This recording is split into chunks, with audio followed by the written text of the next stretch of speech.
Hello, everybody, and welcome to another Adventures in Truth livecast. My name is Jim Case, and I am your host, and excited to be here with you today. Looking forward to a great conversation. Today, I'm excited because any number of reasons I could be excited, but today I'm particularly excited because we're coming up on, at the end of September, I'm coming up on a year of my book being published. And that's an exciting thing to me, to come up on a year and start to see all the promotion and things we were doing for pre-orders and all that kind of good stuff. But I wanted to take some time. I'm going to start doing this on a regular basis, but I want to start to dive deep into sections of the book, into chapters of the book, and begin to introduce you to the various concepts and things. If you've not gotten the book, I encourage you to www.fearsofchoicebook.com. You can order there through Barnes & Noble and Amazon and IndieBound and all that kind of good stuff. But it's going to be a great show. Today, we're going to focus on chapter 2 of the book. And chapter 2 of the book is all about, where did it go? Is all about how fear staked its claim in our collective psyche.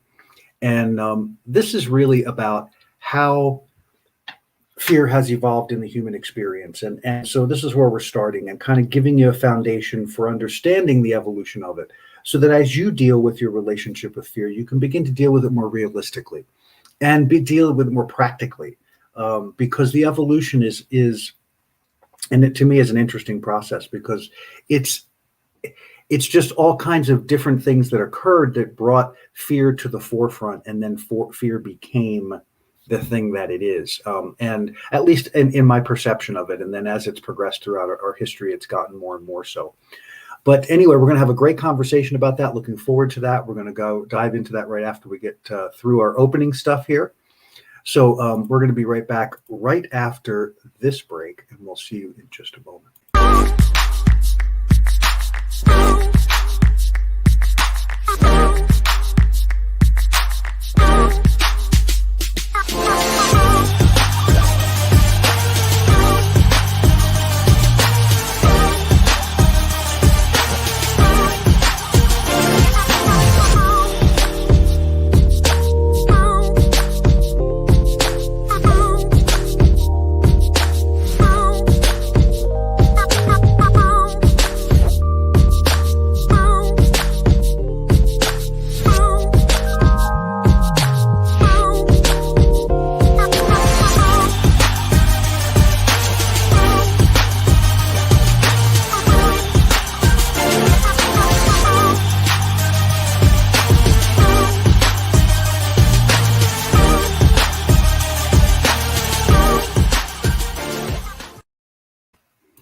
All right, fear is a choice. Quick commercial, since we're spending the time on the books today, but fearsofchoicebook.com is where you can get the book, where you can order it. You can look at the reviews. You can check out testimonials. You can watch some videos. But more importantly, you can order the book. And if you have ordered the book, if you've read the book, thank you for that. Thank you for participating. Thank you for jumping into changing your relationship with fear, because that's really what this book is all about. I ask you, please, if you've read the book, if you've gotten the book, please send a review to wherever you ordered from. help others find the book, help us move up in the ranking because people are seeing that people are excited about what this book is offering. And ultimately, again, this book is about changing your relationship with fear. And today we're going to focus on that specifically, focus on some of the evolution of fear in the human experience and how it's become such a thing. And hopefully it will begin to help you understand your relationship with fear and begin to help change that and move it into something much more powerful. So we'll be right back right after this. Whoops.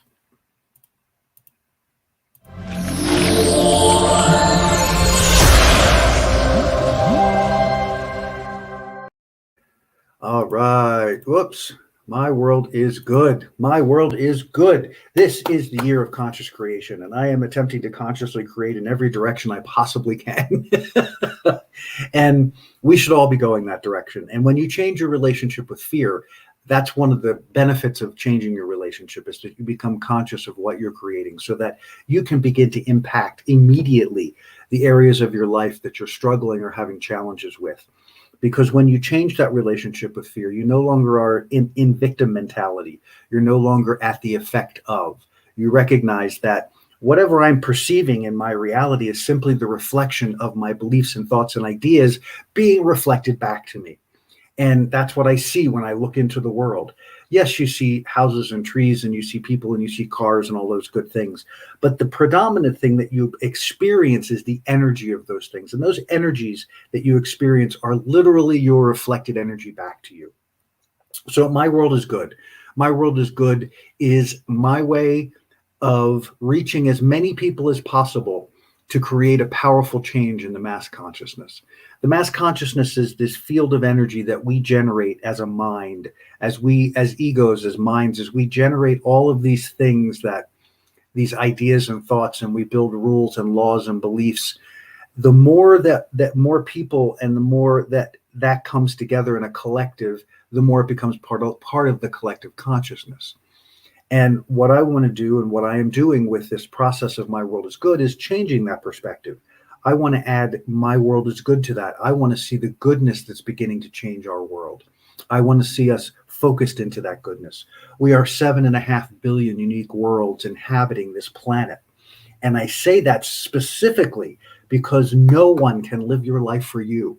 No one can create your life for you. No one can change your life for you without your consent or ability to participate. And what that means is that you have the ability to respond to things in ways that you never really truly imagined when you're unencumbered by fear. But when you're focused in My World is Good, you are generating an energy that, while I'm generating it in my world, and you're generating it in your world, and you're generating it in your world, as we come together energetically, we share that energetic bond, and that energy then begins to permeate the consciousness, begins to become part of that mass consciousness, which is how that tipping point is created. So join the movement. It doesn't require anything but your energy, focus, and intention. Bring yourself to the game and show up for us in this movement of change, in this movement of goodness, in this movement of love, bringing this energy back onto the planet, into the planet, however you want to look at it. All I know is that I want to create a powerful change, and I'm starting it in my world. And I'm hoping that as my world connects with your world also gets to experience that goodness. So I ask you to reach out in this year of conscious creation. My world is good. 10 times when you wake up in the morning, you get in your body, oh, my world is good, and begin to appreciate things in your world as you're saying that. See them, experience them. Whether it's your partner, your home, or your dog, or your walk, or your work, or whatever it is, find the things you appreciate. Focus into them. My world is good. And at the end of your day, 10 times, to re-encapsulate this idea that my world is good. My world is good, and therefore reflects back to me the goodness that I present to it. And my world is good. My world is good. And then use it often throughout the day. If you feel yourself off center, if you feel yourself not in alignment with where you want to be, simply shift it. My world is good. You say it, you focus into it, it will change your space. I promise you that. So my world is good. Let's go in. Let's dive into this amazing conversation we're going to have today. We'll be right back right after this.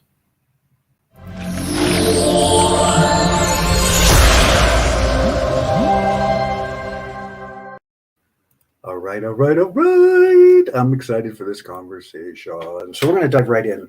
How fear staked its claim in our collective psyche. Excuse me while I adjust my screen. I'm getting a little feedback, and I want to see if that's in part. There we go.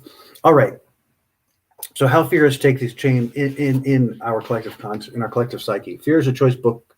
Here it is. It's gorgeous. It's wonderful. And we're going to dive into this today. So how fear has staked its claim. I apologize. My glasses are supposed to be non-reflective, but that's not true. So you may have heard it told that early man was a more instinctual being than he was a feeling or thinking being. His experiences were that of an advanced mammal with some rudimentary cognitive skills that slowly evolved in discovering other skills, like communication, fire building, tool making, etc. As these skills began to increase in quantity and complexity, more and more of the brain had to be engaged. And as these new skills and their accompanying knowledge created new neural pathways of learning, the capacity to learn grew, and in turn created changes in the physiology of the brain and the body, moving the entire being into a forward progression of evolution that has continued for millennia. When man experienced and took notice of things that he could not readily understand, mostly natural events such as lightning and thunder and tornadoes and hurricanes and volcanoes and earthquakes, his brain and body developed new responses. The human capacity for understanding had not yet evolved enough to explain or comprehend these experiences. And during the more instinctual period in our distant past, these events were simply responded to with action taken in an attempt to ensure survival. As deeper cognitive functioning evolved, so did the desire to understand and explain what was being experienced. And so these early people began to interpret, create stories, and imagine reasons for these events, even though their thought process was still based on limited or no understanding.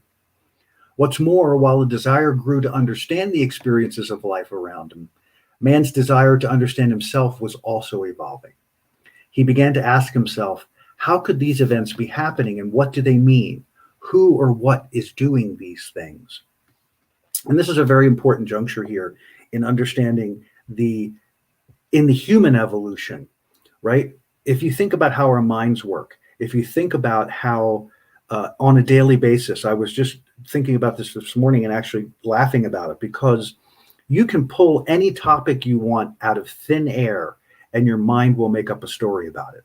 Go ahead and try it right now. Just pick anything. Pick pumpkin pie. Just think about pumpkin pie and just watch what happens as you think pumpkin pie. All of the stories that you have about pumpkin pie, good stories, bad stories, maybe your response is, God, pumpkin pie is disgusting. Or your first response is, it's pumpkin spice time again. Or your response is, oh my God, I can't believe it's pumpkin spice time again. But there's a story automatically associated, right? And so even in rudimentary consciousness, I think there is a response, there is a desire. The human ego has a desire to understand, has a desire to assign meaning to things. So in the beginning, that's how it evolves, right? You begin to have experiences. You have no idea what these experiences are. You have no relationship to those experiences. So you start to find ways to assign meaning.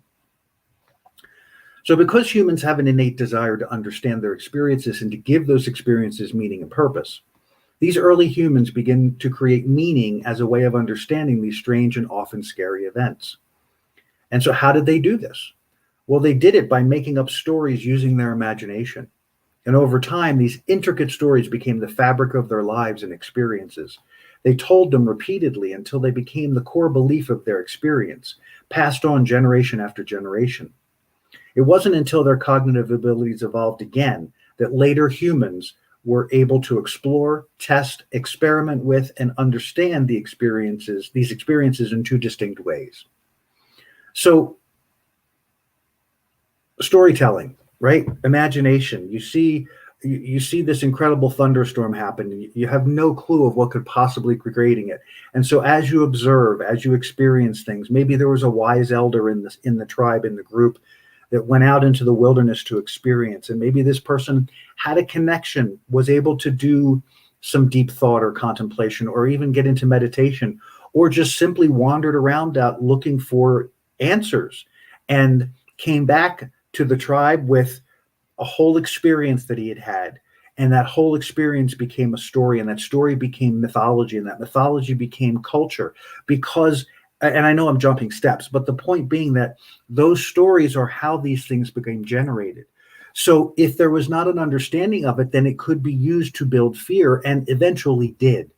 So maybe the initial stories were not as much fear related, but as they grew and as the understanding of the power of fear grew, I think that we individual human personalities, I still think that over time, from the very beginning, there were various types of personalities. There were leaders, there were followers, there were builders, there were different types of personalities. So to me, that's how it's kind of evolved. And what I'm trying to present in this book is understanding that it was a natural evolution. We didn't come in fear. We built the fear in as we went, because we didn't understand what we were experiencing, and we needed to create meaning. So we move on now. These new and different ways that we talked about in the last paragraph, there's two distinct ways. These new and different ways were called religion and science.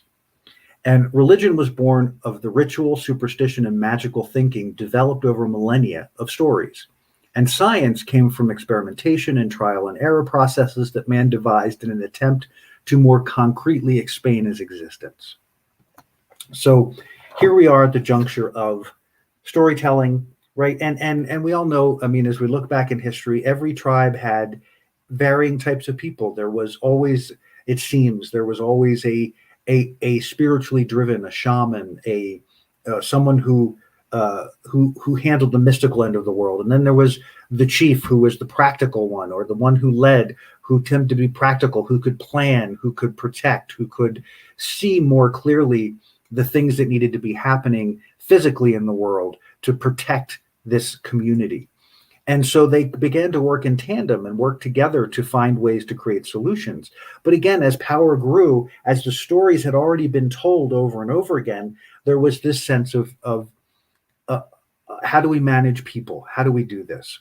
So we're going to dive into that a little more on the other side of the break. But what I want to start with here is we're going to take a quick break, and we're going to dive into our moment of focus. So we'll be right back.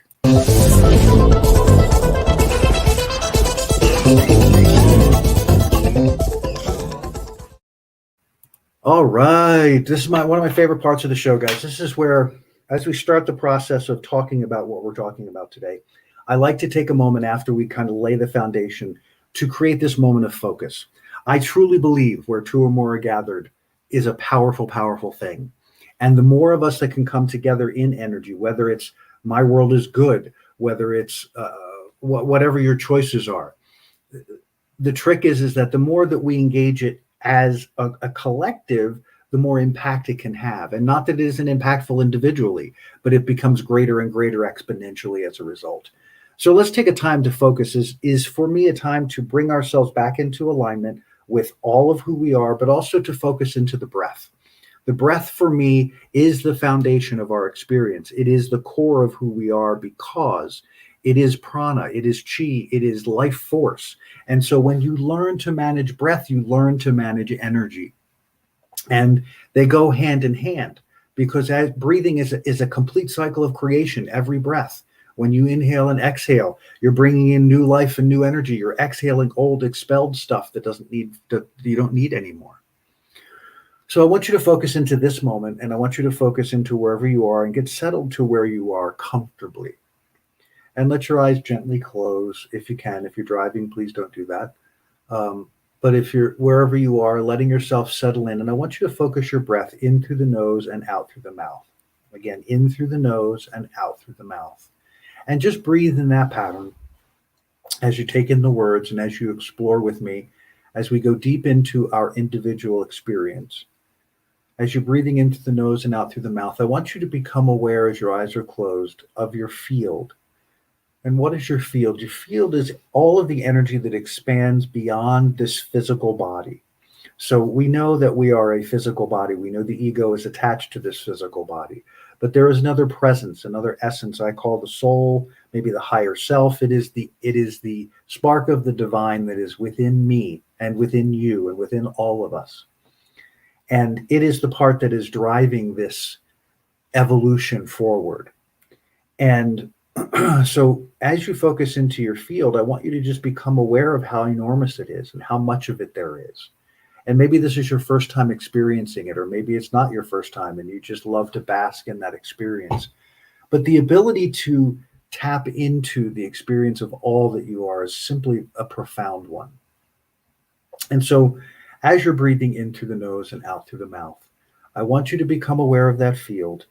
And now I want you to just gently bring your focus right into the center of your heart, right in the center of your chest. Bring your focus right into that.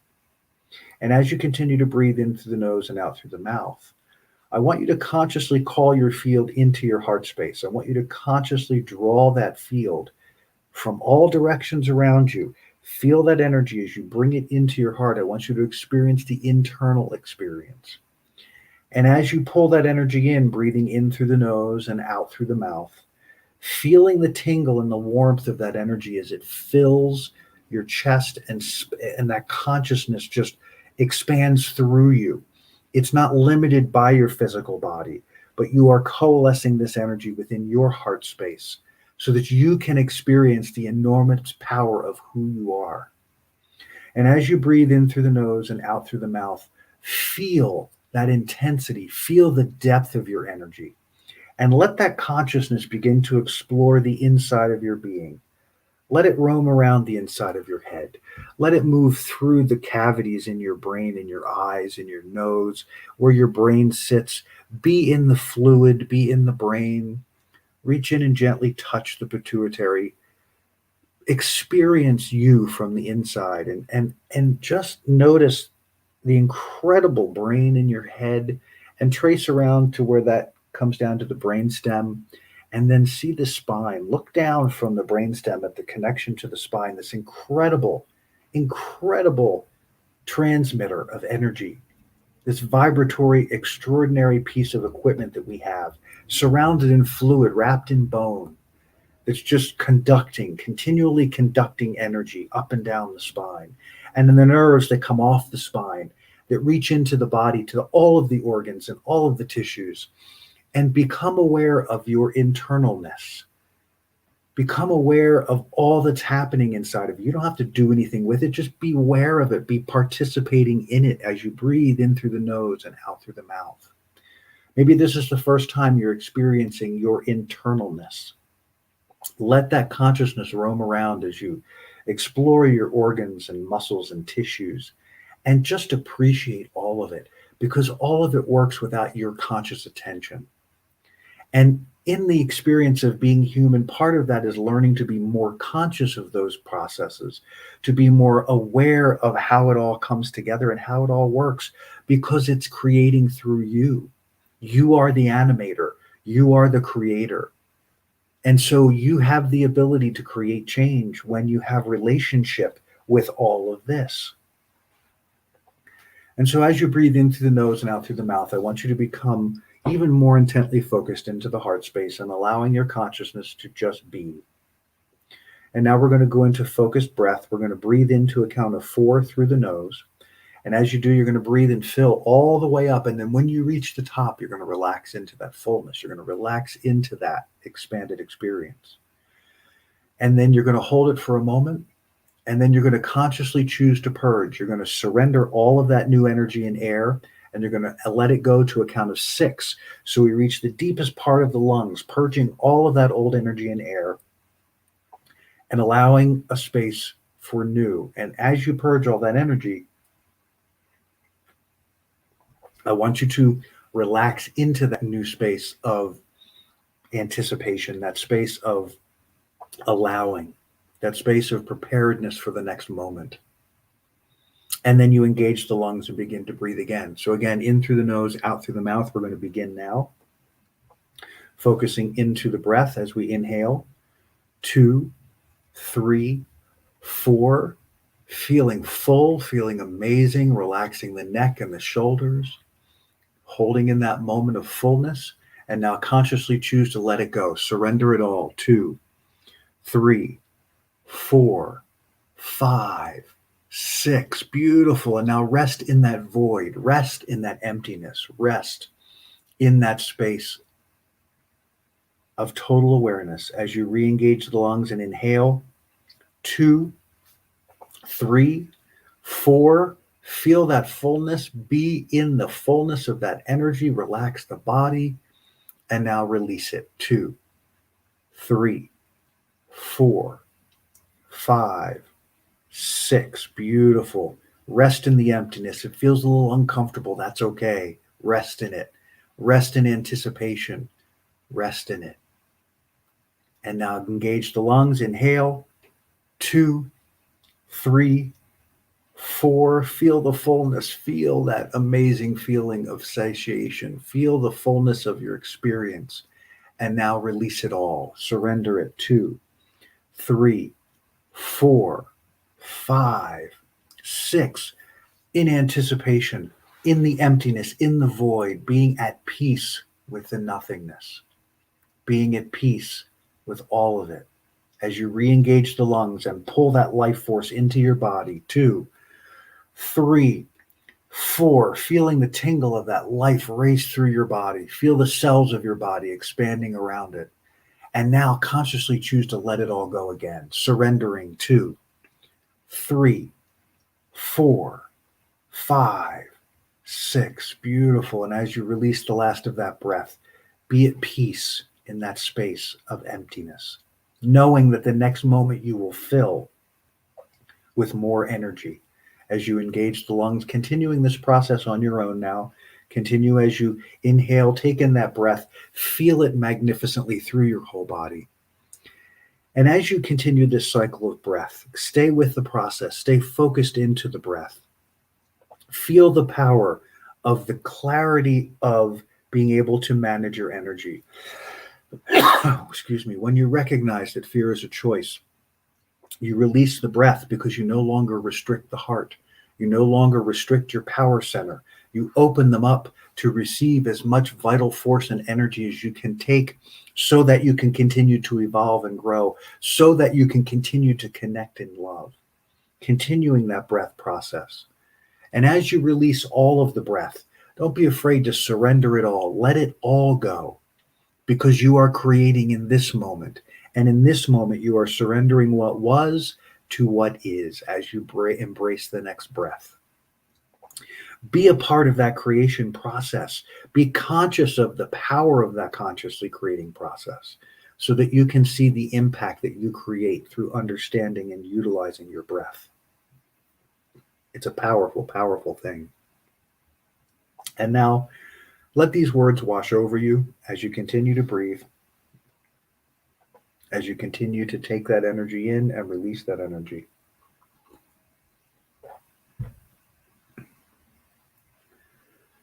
I surrender to my potential. I surrender to my abundance. I surrender to my love. Feel the powerful expansion that occurs when you surrender. So I surrender to my potential. I surrender to my abundance. I surrender to my love. I surrender to my potential. I surrender to my abundance. I surrender to my love. Feel that powerfully and deeply. Let it wash over you. Let it focus you.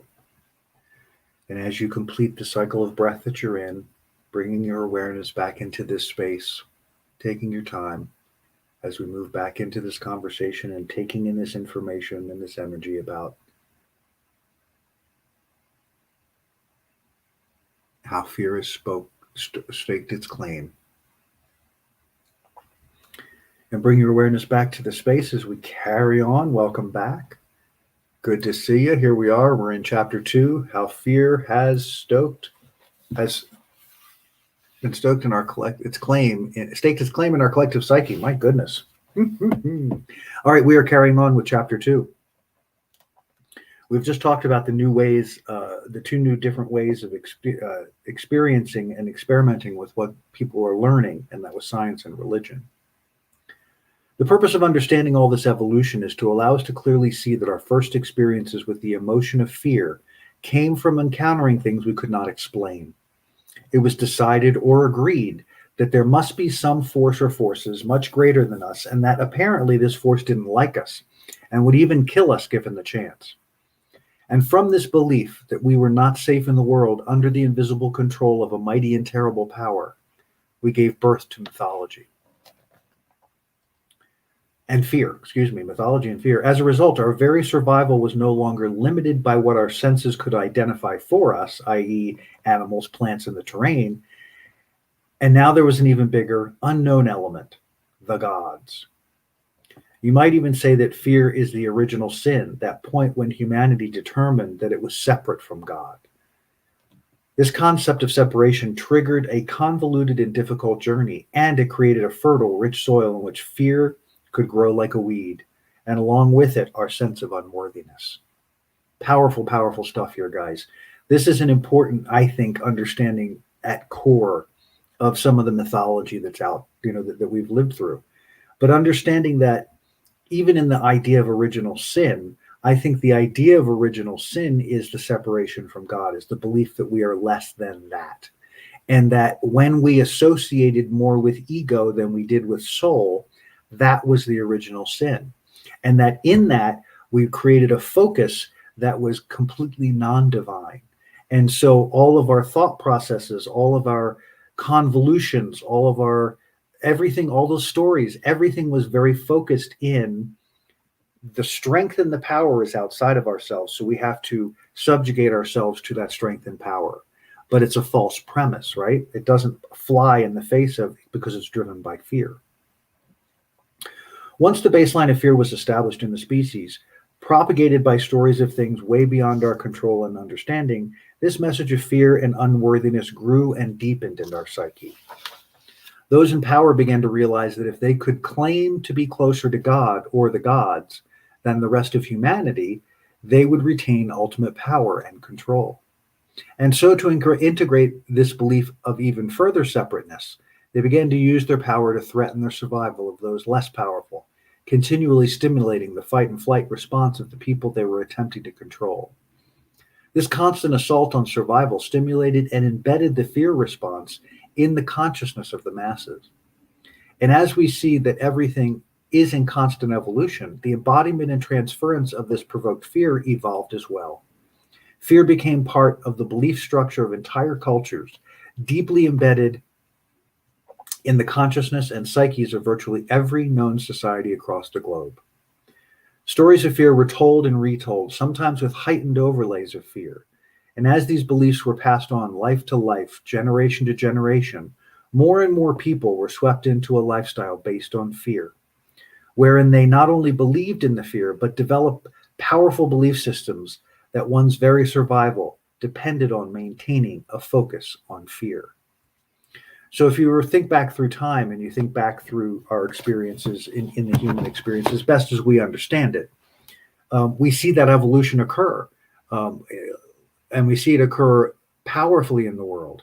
And so if you stop from this position and from this vantage point and look back, you can see that the rudimentary or the basic fear that we kind of look at now and go, gee, that was silly, why were they afraid of that, has evolved into where we are now.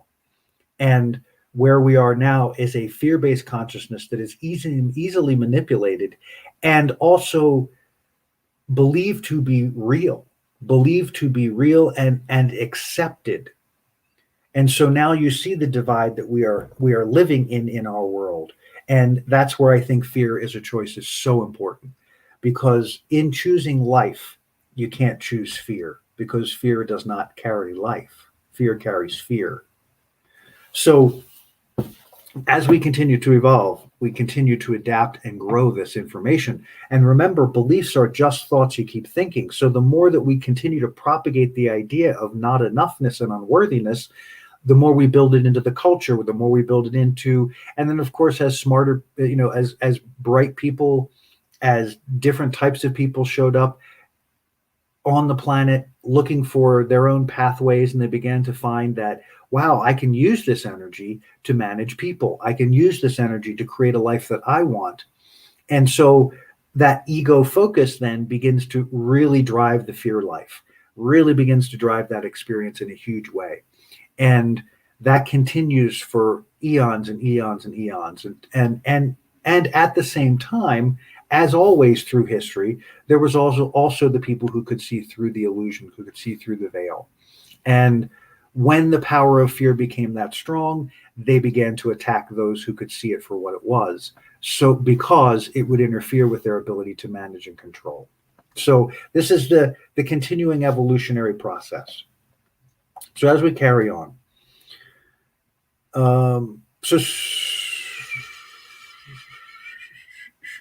so over thousands of years, fear and stories of fear became part of the DNA, our very cellular memory.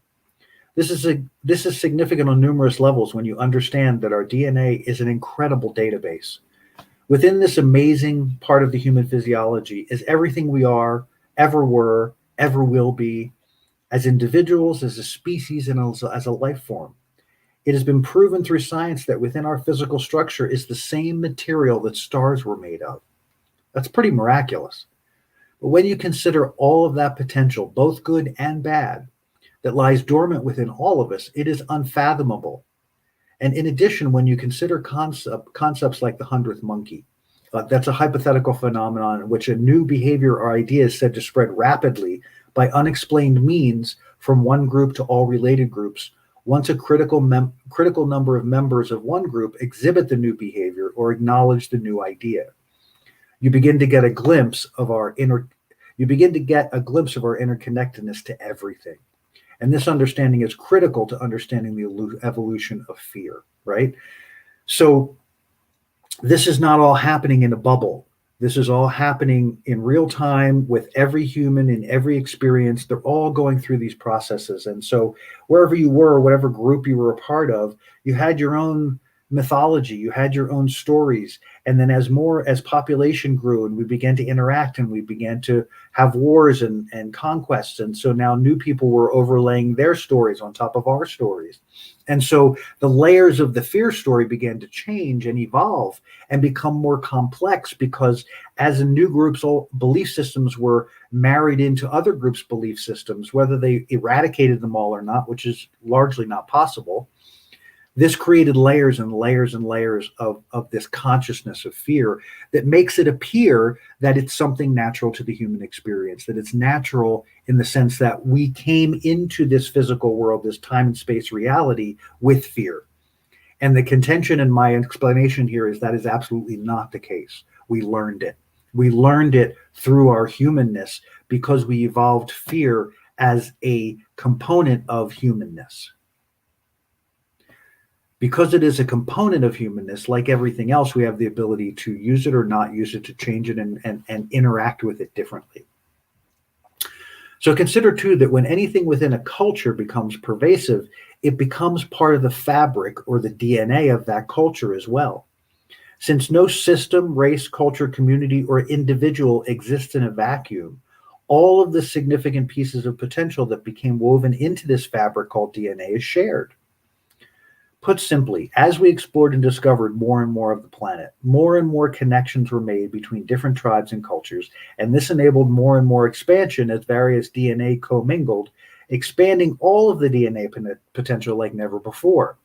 Again, important, it isn't just understanding that this was a negative or that it is a negative evolution. It is part of the evolution, both positive and negative. So we're evolving continually and expanding and learning and growing, and the soul is just there experiencing. The ego is the one that wants to assign meaning. The ego is the one that wants to stir things up and get things crazy. The soul is simply an observer. Soul is simply being present in each experience and absorbing and non-judging the experience, just experiencing, because that's who we are. We are the spark of that divine essence. And that we are the eyes, ears, and nose, and taste and touch of that divine essence within the confines of the physical world. So we get to experience all sides of it. And that's the important thing about fear as a choice. All sides of it means you have to release fear to understand the other side of the fear, change the relationship with fear so that you can understand what that connected experience is, who the essence of you truly is. Put simply, as we explored and discovered more and more of the planet, more and more connections are made between different tribes. As we said this, since fear and separation are not and were not something exclusive to any group of people, each sought ways to express it, explore it, and understand it within the context of their own cultural systems. Within all of them, fear evolved into a tool of control, manipulation, and power manifested through this foundational logic. If the gods can wield their power over all human beings, then I can convince people I come from the gods' bloodlines. And then I can also wield that power over others. So interesting, another interesting piece of evolution here is that we began to build these idea of bloodlines and histories, right? And there were lots of bloodlines, but those bloodlines um, became convinced of their specialness, of something that they believed they were better than because their blood was better than. And really, it's just another story. It was just another story. It's also important to note here that humans as a species seek connection. In whatever circumstances, there is a deep desire to be part of a tribe. It is critical to survival, and maybe even more so than food.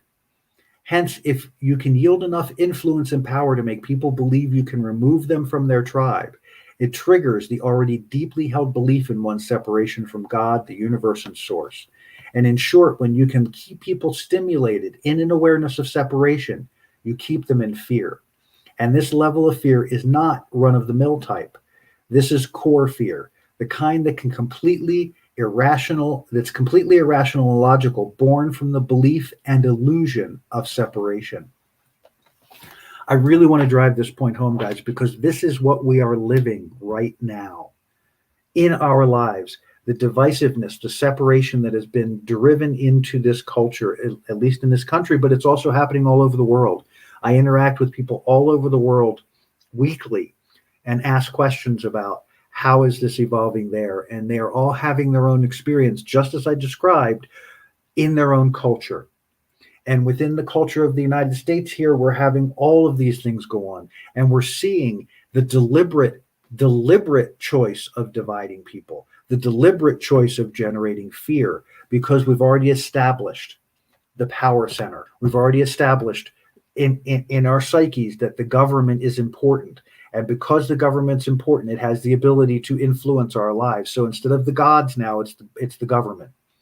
And you can even see that changed relationship between religion and government, between religion and people. It's all evolving and changing because it's built on illusion. It's built on the idea that someone has more power or ability than anyone else does because they've learned to wield fear, because they've learned to use fear in a way that manages people and lets people create what they want. So as you see out into the world, and again, I'm not trying to paint a picture of bad guys and good guys. I'm just painting the picture of seeing it. Remember, the soul observes, the soul experiences. So the point is to observe, to experience, to see it for what it is so that you can make new choices and so that you can change your relationship with fear. That's what this is all about, right? And so there is another piece to this equation. Within early populations, there were different levels of consciousness, just as exists now. Every tribe had its chief, but it also had its shaman, its seer, its mystic. Later, these magicians became rulers and priests, people who believed to have special or direct connections to God or the gods. This reinforced the belief of separation within the masses, which created even greater fear built on the feeling of worthiness born out of the belief in separation. So again, we're seeing this powerful impact where, depending on who you were born to, depending on the family you came into, you already begin to have a structure of consciousness about how worthy you are and how good you are. And it's built into the culture, and it's all an illusion. It's all a story that was built continually over time. And this is why I'm trying to get this point across, is that it's all story, guys, all of it. The ego is a manufacturer of stories. And it just takes everything that it assumes. Because remember, your eyes, ears, nose, taste, touch, all of it's working 24/7. it's all taking and filtering and dealing with stuff. So even if you're not attending to things, you're taking in information, you're taking in tidbits, and the ego is storing that in the warehouse, or we are storing it. But then when the ego is looking for ways to build its story, depending on what your cultural bringing is, it's going to go back into the warehouse and flood you with ideas and thoughts and memories of things that you think you believe that are nothing more than manufactured stories by the mind in order to support your core vibration. Let me repeat that. All of that is nothing more than stories and information your ego is attempting to throw into the space to support your core vibration. If your core vibration is based in fear, you will continually propagate ideas of fear. Does that mean you run around constantly going, boo, No, but it means your dialogue may. It means that you will have thoughts consistently of your not enoughness, or you'll find ways to contrive your world to support the idea of the fear.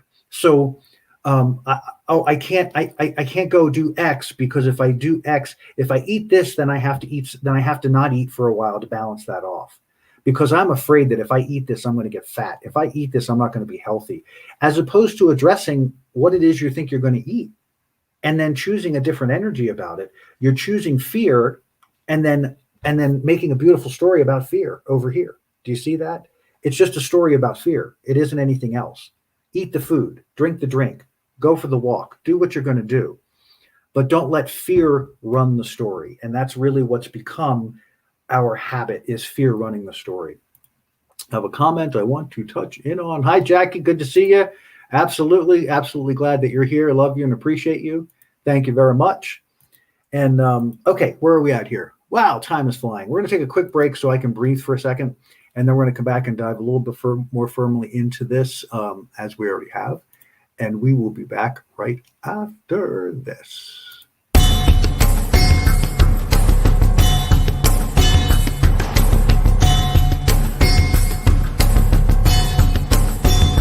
The Science of Transformation method. And I can't tell you the difference that it's made in my life.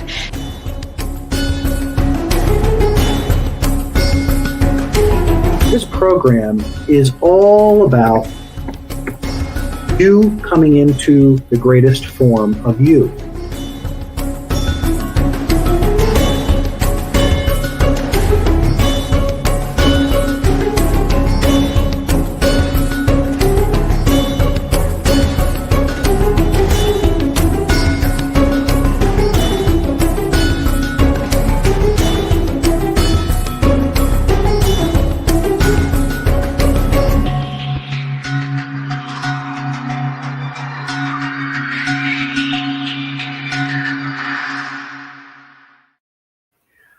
All right, guys, www.thesciencetransformation.com. I would love to work with you. I have been doing this work for over a decade, actually probably closer to 2 decades. And helping people change their relationship with fear is a profound process.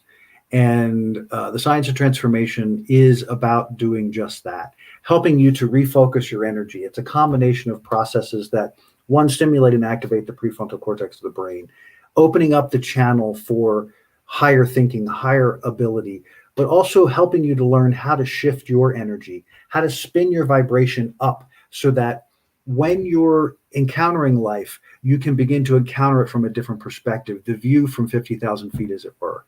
I've worked with hundreds and hundreds of people over the last few years and helping them to transform their experience. It's a powerful program that really connects you to you. This is not about me putting Band-Aids on your problems. This is about you evolving through you and being able to change your relationship with fear, but also to understand how you're wired so that you can begin to connect the wiring in a way that serves and expands your experience. Not that what you're living isn't currently evolving and expanding. This is about breaking that open to your greatest potential.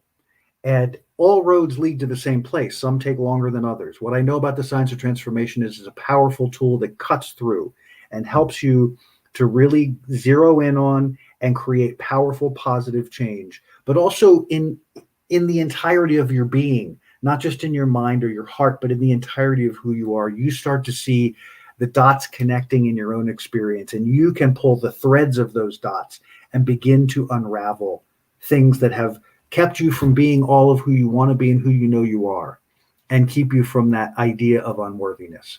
So www.sciencetransformation.com. Check it out. Love to work with you.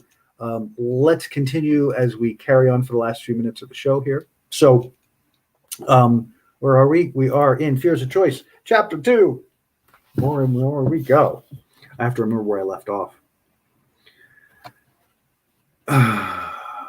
All right. So we were talking about early populations and are you seeing how this experience? Okay, so this reinforced the belief of separation within the masses, which created even greater fear built on the feeling of worthiness born out of the belief in separation we talked about. So are you seeing this experience is not new or much different from the experiences of our current reality? It has simply evolved and become embedded in the fabric of our now collective world. And so for me, when we were less connected, these things were occurring within each individual sort of DNA strand, as it were, in our own collectiveness, wherever we were. But as the world began to become more of the collective, we began to have a much deeper experience of this. And so now we're experiencing it on a much more profound level, and we're seeing it across the world, which is a powerful thing to me because it's allowing us to see in real time and in reality, ego-driven world, soul-driven world. I don't know if that's a thing, the awakening or whatever that all of that stuff is. I just know what I'm seeing now. I know what I'm experiencing now. And it's important and it's necessary to really get conscious about how you're moving through the world because the impact is profound. By now, you're probably thinking, this is fascinating, but how does this demonstrate that fear is a choice? Though it appears to be tied to our very physiology. Wait a minute. This is fascinating, but how does this demonstrate that fear is a choice? Though it appears to be tied to our physiology. Excellent question. Here's the answer. First, we must accept the concept that fear is and was not intrinsic, but it is and was learned. The consciousness of fear has been handed down, trained and retrained over and over again. And as with anything we learn, we have the choice to use it or not, to engage it or not.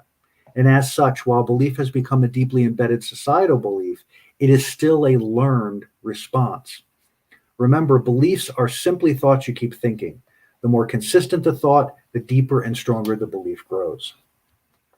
The powerful tradition that supports these beliefs can be seen in virtually all cultures, tribes, and religions. And that tradition is storytelling. All of the culture's shamans, seers, priests, rulers found ways to document their stories of fear by creating books, Bibles, holy works, and tombs that continue to perpetuate stories from generation to generation. And regardless of the incredible nature or forced believability of these stories, the simple act of repeatedly telling them created entrenched beliefs that work their way through the generations. And what anchors people to continue to believe them for no other reason than survival, and believing their very existence depends on it, is, you guessed it, fear. I want to read that again. What anchors people to continue to believe them being the beliefs, for no other reason than survival, and believing their very existence depends on it, is, you guessed it, fear. The incredible part of this is that we will believe the unbelievable if it means our survival is at stake. In other words, we're willing to suspend logic and rationality because of that fear. And much of that is due to our deeply ingrained concept and frequently misguided conditioning of what the majority of us call God. And that will be probably our next juncture here. But so that brings our chapter to a close. But I think it's important. The tail end of this chapter is really important because, again, it speaks to what we're dealing with today, right now. In other words, we are willing to suspend logic and rationality because of fear. So if you can train people to believe that they're in danger all the time, you are able to tap into a core of unworthiness that stimulates a powerful amount of fear that changes people, that changes how we do things, that changes how we experience things. I encourage you to take a moment and think through this, to be with this, what we've just talked about in the book here, to just be with it and sit with it and let it ruminate through you and feel the truth in it, but then begin to understand the truth within ourselves. This is not an overwhelming thing. This is simply a process of awareness, simply a process of awakening. And with that, I want to say how much I appreciate you all again. Thank you all for being here. Thank you for being part of the show. It's time to move on, but fearisachoicebook.com. We just went through chapter 2 of the book today. We'll go through more chapters in the future here. I love sharing this with you and talking more in depth about the power of this book and how it can help you to change your relationship with fear. I hope you gained something from this today. I appreciate you being here. I hope you have an amazing day. And we will see you next time. Thank you again, Jackie. My world is good. Love you too. My world is good. We'll see you all soon. And I keep babbling, but I'm done now. I have to find my button. The end of the show. Yay. Thanks, guys. Have a great day. We hope you enjoyed this episode of Adventures in Truth Livecast. Please like, subscribe, and share. If you'd like to learn more about Jim's book, Fear is a Choice, Unraveling the Illusion of Our Separation from Love, check it out at www.fearisachoicebook.com. Also check out Moments of Truth, a new offering from Adventures in Truth. If you'd like to work with Jim, check out www.thesciencetransformation.com to book a session. Tune in live every Wednesday at 9 a.m. Mountain Standard Time and every Friday, 5 p.m. Mountain Standard Time. Or look for our new releases and podcasts every Monday. Until next time, be well, and we'll see you again on Adventures in Truth Livecast.